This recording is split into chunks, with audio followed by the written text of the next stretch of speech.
आज भी हमारे देश के अंदर सिंचाई आधारित खेती केवल 50 से 55% क्षेत्रफल पर ही की जाती है। बाकी क्षेत्रफल जितना भी है वो आज भी केवल वर्षा पर आधारित है, यानी कि वर्षा होगी तो खेती हो सकती है और नहीं होगी तो नहीं हो पाएगी। लेकिन इससे निपटने के लिए भारतीय सरकार के द्वारा 2015 से एक योजना चलाई जा रही है, जिस योजना का नाम है प्रधानमंत्री कृषि सिंचाई योजना। इस वर्ष यानी कि 2026-23 के अंतर्गत बजट में लगभग 6,587 करोड़ रुपए इस स्कीम के लिए एलोकेट हुए हैं, जो कि 2025-26 के बजट की बात करें जिसमें 8,260 करोड़ रुपए दिए गए थे उससे काफी कम है। और वहीं रिवाइज्ड एस्टिमेट जो 2025-26 का है उसमें 6,372 करोड़ रुपए दिए गए थे, उससे ये बजट आपका थोड़ा सा अधिक है।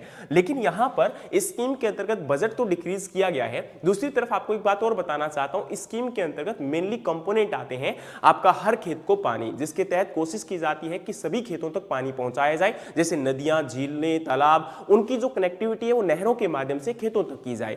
दूसरा इसमें है एक्सीलरेटेड इरिगेशन बेनिफिट प्रोग्राम, जिसके अंतर्गत जो भी हमारे मेजर और मीडियम इरिगेशन प्रोजेक्ट्स हैं उनको जल्दी से जल्दी कंप्लीट करना। और तीसरा यहां पर आ जाता है पर ड्रॉप मोर क्रॉप, यानी कि कम से कम पानी के साथ, जैसे कि माइक्रो इरिगेशन है, ड्रिप इरिगेशन है, उनके तहत आपकी जो यूज एफिशिएंसी है वाटर की उसको बढ़ाया जाए। क्योंकि आप लोग जानते होंगे आज हमारे ग्राउंड वाटर यानी कि जो भूजल है उसको निकालना मैक्सिमम 80% पानी हमारे खेतों में ही प्रयोग में लाया जाता है, यानी कि एग्रीकल्चर यानी कि खेती बाड़ी में प्रयोग में हो रहा है। तो उस पानी को कैसे एफिशिएंटली यूटिलाइज करें, सस्टेनेबल यूज कैसे उसका करें, क्योंकि अगर हम आज उस पानी को नहीं बचाएंगे तो आने वाले समय में हमारी जो फ्यूचर पीढ़ियां हैं वो शायद हमें कोसेंगी और उनके लिए पानी नहीं बचेगा। दूसरी तरफ हमारे पीने के लिए भी जो पानी हम प्रयोग में ला रहे हैं उसको भी एफिशिएंटली यूटिलाइज करने की जरूरत है। तो इस स्कीम के माध्यम से यही कोशिश की जा रही है कि ज्यादा से ज्यादा क्षेत्रफल आपका इरिगेशन इंफ्रास्ट्रक्चर को बूस्टअप किया जाए और कम पानी के साथ ज्यादा से ज्यादा खेती को कैसे बढ़ाया जाए, प्रोडक्टिविटी कैसे बढ़ाई जाए, उन्नत खेती कैसे की जाए। और इसमें मॉडर्न टेक्नोलॉजीज को ऐड ऑन करने के लिए 2025 के अंदर एक अलग से बजट आपका एलोकेट किया गया था।